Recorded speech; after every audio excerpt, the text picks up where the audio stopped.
In the deep end this morning, music will be in the air this weekend when a new display opens at the Museum of Flight. The Victory Verticals exhibit highlights the little-known story of portable pianos that were specially built during World War II to bring morale-boosting music to American troops. And joining us is the Senior Public Relations Manager for the Museum of Flight, Ted Huetter. Hi, Ted. Good morning. How are you this morning? Fantastic. Wonderful. So this is really cool. What makes this special portable pianos different, and maybe some of these pianos different from maybe others that we're used to seeing? What's different about these? Oh, well, it's such a wonderful story that a lot of people don't realize that okay, so the war breaks out and companies like Steinway, the music companies, they're told, okay, you can't make these things anymore, you have to help the war effort. So for a while they were making airplane parts. But it didn't take too long before they realized that we need something to help morale for the troops. Makes sense. On the front lines. Yeah. So Steinway is approached and said, can you make us some kind of special piano that's going to be strong enough that can be shipped anywhere to the front lines to help out the troops, you know, to build morale. And Theodore Steinway, who was running the company in New York at the time, he had 4 sons who were already in the war, and then cousins galore, you know, so it's like, sure, we can do this. Yeah. So 6 months later, they had prototypes on the way, and they were smaller than the typical upright piano. So they were made to be smaller and extremely rugged, so they could be shipped anywhere. That's what they look like. Yeah, they're like 42 inches tall, but still the full piano, 88 keys and all that.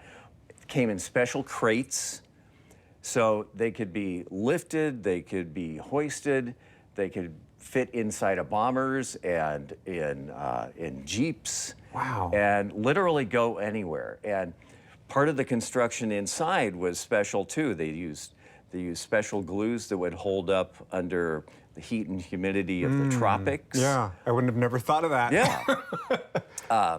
The keyboard, the keys themselves, they thought that the ivory covering on the keys would probably come off in tropical conditions. So they had a special sort of celluloid plastic covering instead.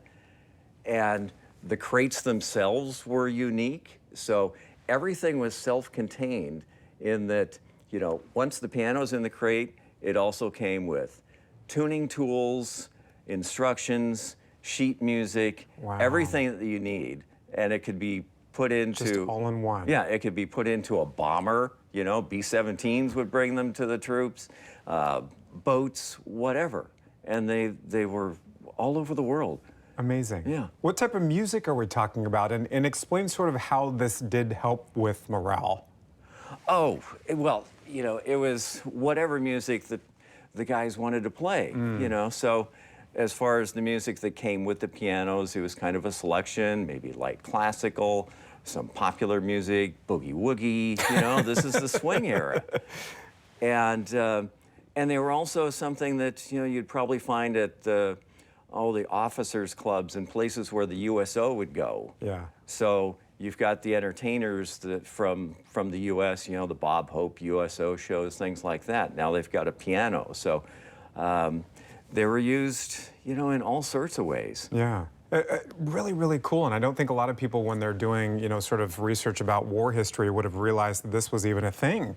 But No, I mean, it's important too. I mean, to help with that morale when especially you're on the front lines for so long and just need something to kind of boost the spirits a little bit. Oh, it was huge. Yeah. You know, it's one of those things that that it's so fun to talk about right now because, you know, most of the time, museums like us, when we talk about, oh, we got a new artifact about World War II, you know, it's usually, you know, airplane, you know, truck, something like that, weapons.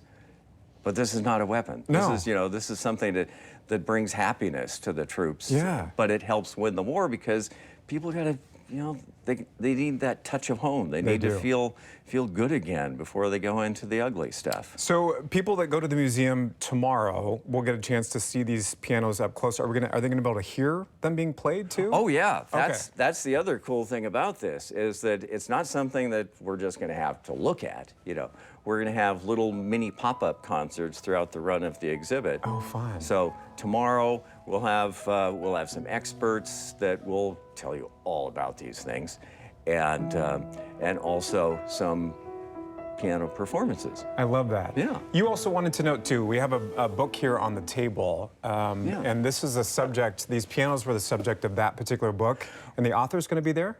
Right. It's a graphic novel, you know, so, and the story is that the troops in Belgium are, they're about to go to battle and airdropped this piano, and the guys love it. One of them's a piano player. And you know, they have to move to the front lines, but there's no room in the truck for the piano. So 3 guys volunteer. We're just going to carry this thing. So that's their story. Amazing. And so the authors of this book will be here at the museum tomorrow. Okay. And we'll perform some pieces from it. Wonderful. And I know that we're short on time, but Okay. just in general, for people that come to this exhibit, what do you hope they take away from it? I think the importance of keeping up morale and keeping a little bit of home wherever we go in these awful adventures. You know, that's a big part of the story. Certainly is an important lesson that is often overlooked. So fascinating exhibit. I think this is going to be just wonderful. So thank you for coming in and sharing all about this, and hopefully a lot of people come out to the museum. The Victory Verticals exhibit is on display at the Museum of Flight tomorrow through September 7th, so please do check it out.